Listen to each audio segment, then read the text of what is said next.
Bonjour à tous, on se retrouve pour un nouvel événement. Aujourd'hui, le Zoo Saint-Cloud se dispute à Dieppe sur un parcours de 1800 mètres. On a affaire à des poulains et à des pouliches de 3 ans. Attention, attention les amis, il y a deux noms partants. Les numéros 15 et 16 ne courent pas. Clovalcy, le 15 ne court pas. Montflamand, le 16 ne court pas. Donc 14 candidatures dans cette course qui demeure très ouverte. Beaucoup de possibilités dans cette rencontre. On va en parler dans quelques instants. Avant de démarrer, je vous rappelle que vous pouvez vous abonner à la chaîne YouTube de The Turf. Vous pouvez aussi activer la cloche pour être informé dès que mon prono est posté. N'oubliez pas également le jeu responsable, les mentions qui sont en bas ici. Et puis bien sûr, je vous rappelle aussi que le The Turf Summer Tour continue les amis. Vous pouvez vous inscrire avec le lien sous la vidéo YouTube. Et si vous êtes déjà inscrit, bien rendez-vous sur les réseaux sociaux de The Turf pour participer à des jeux et gagner des bonus Turf ou des cadeaux.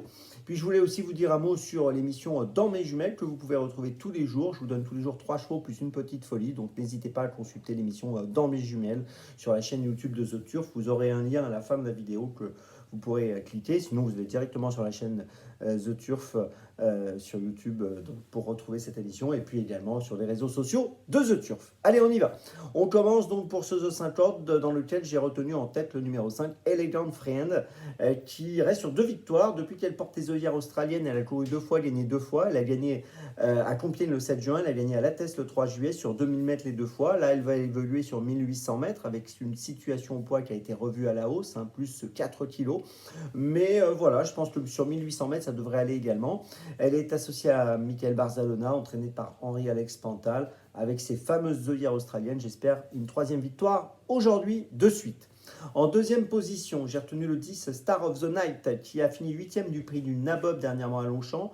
Pas très chanceuse, elle a été bloquée, elle n'a pas pu s'exprimer. On ne va pas la condamner sur ce classement, elle aurait pu finir beaucoup plus près. Auparavant, elle avait terminé 2e du prix des Épinettes au mois de mai. On l'a vu gagner à Saint-Cloud au mois de mai. Elle sera montée par Alexis Pouchin. Tout ça pour dire qu'elle a vraiment beaucoup d'atouts pour jouer un premier rôle ici. J'y crois, je la place 2e. En 3e position, j'ai retenu le 13 Starzo Fall. Alors, qui est un poulain qui est très régulier sur ses 10 dernières courses, 9 fois dans les 5. Cette année, il a couru 5 fois sur le podium. Il vient de finir 3e à Longchamp le 13 juillet, 2e à Longchamp au mois de mai. Encore une fois, je compte sur lui. En 4e position, j'ai retenu le 8 Concertation qui a bien couru dans un gros handicap dernièrement à Compiègne sur 1400 mètres, 3e d'Edith. Ici, elle va être rallongée sur 1800 mètres, mais je pense que ça devrait bien se passer. Sur ces 9 courses courues, on peut noter que Concertation a fini 8 fois dans les 4, donc c'est quand même preuve de sérieux, et associé à Maxime Vuillon, à qui tout réussit actuellement, entraîné par Francis Graffard, c'est une candidature qu'on ne peut pas négliger. En 5e position, j'ai retenu le 12 Intissar. Alors Intissar a couru 5 fois, une victoire, une 2e place. On l'a vu gagner à Longchamp au mois de mai sur 1600 mètres. Dernièrement, pour son premier handicap, il a fini 6e sur 1600 mètres à Lyon-Paris. C'était correct. Je pense que pour une 4-5e place, on peut l'envisager. Et puis en 6e position, j'ai retenu le 7 Future Fate qui va participer à son premier handicap, qui n'a couru que 4 fois, qui a démarré sa carrière à Fontainebleau au mois d'avril, qui a ensuite gagné à Bordeaux, qui a couru à Lyon-Paris, qu'on a vu donc à plusieurs reprises plutôt bien faire. Et je trouve que dans cette course ici, donc pour son premier handicap, c'est une chance tout à fait sérieuse. Je trouve que c'est un poulain qui peut s'immiscer dans les 5. Donc attention à lui.